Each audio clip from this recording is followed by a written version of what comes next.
ಜೈನ ಧರ್ಮೀಯರ ಪರಮ ಪುಣ್ಯ ಕ್ಷೇತ್ರ ಸಮ್ಮೇದು ಶಿಖರ್ಜಿಯನ್ನು ಜಾರ್ಖಂಡ್ ಸರ್ಕಾರ ಪ್ರವಾಸಿ ತಾಣ ಎಂದು ಘೋಷಿಸಿದೆ.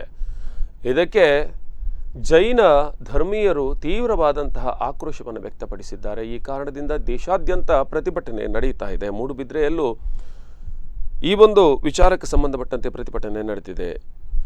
ಈ ಒಂದು ಜಾರ್ಖಂಡ್ ಸರ್ಕಾರದ ಏನು ಆದೇಶ ಇದೆ, ಇದರಿಂದಾಗಿ ಜೈನರ ತೀರ್ಥಕ್ಷೇತ್ರದ ಪಾವಿತ್ರ್ಯಕ್ಕೆ ಧಕ್ಕೆ ಉಂಟಾಗಿದೆ. ಜೈನರ ಧಾರ್ಮಿಕ ಭಾವನೆಗಳಿಗೆ ಧಕ್ಕೆಯಾಗಿದೆ ಎಂದು ದೇಶಾದ್ಯಂತ ಪ್ರತಿಭಟನೆಗಳು ನಡೆಯುತ್ತಿವೆ.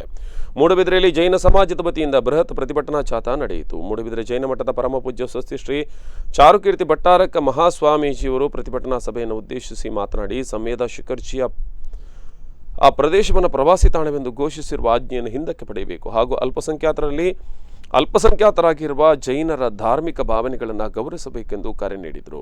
ದಕ್ಷಿಣ ಕನ್ನಡ ಹಾಗೂ ಉಡುಪಿ ಜಿಲ್ಲೆಯ ಸಹಸ್ರಾರು ಜೈನ ಬಾಂಧವರು ಜಾಥಾದಲ್ಲಿ ಭಾಗವಹಿಸಿದರು. ಮೆರವಣಿಗೆಯಲ್ಲಿ ಸಾಗಿದ ಪ್ರತಿಭಟನಾಕಾರರು ತಹಶೀಲ್ದಾರರ ಮೂಲಕ ಪ್ರಧಾನಮಂತ್ರಿಗೆ ಮನವಿ ಪತ್ರವನ್ನು ಅರ್ಪಿಸಿದರು.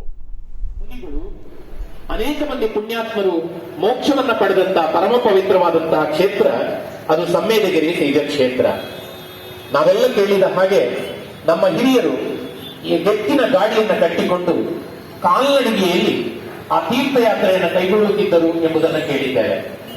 ಅಂತಹ ಎಲ್ಲರ ಶ್ರದ್ಧಾಭಕ್ತಿಯ ಕೇಂದ್ರವಾದಂತಹ ಸಮ್ಮೇದಗಿರಿ ಸಿದ್ಧಕ್ಷೇತ್ರವನ್ನು ಕೇವಲ ಪ್ರವಾಸಿ ತಾಣವಾಗಿ ಘೋಷಿಸುವ ಜಾರ್ಖಂಡ್ ಸರ್ಕಾರದ ನಿರ್ಣಯವನ್ನು ಜೈನ ಸಮಾಜ ವಿರೋಧಿಸುತ್ತದೆ.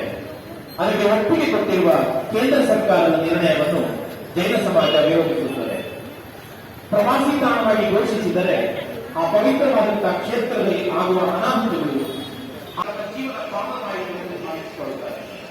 ಅಂತಹ ಕ್ಷೇತ್ರವನ್ನು ಜಾರ್ಖಂಡ್ ಸರ್ಕಾರ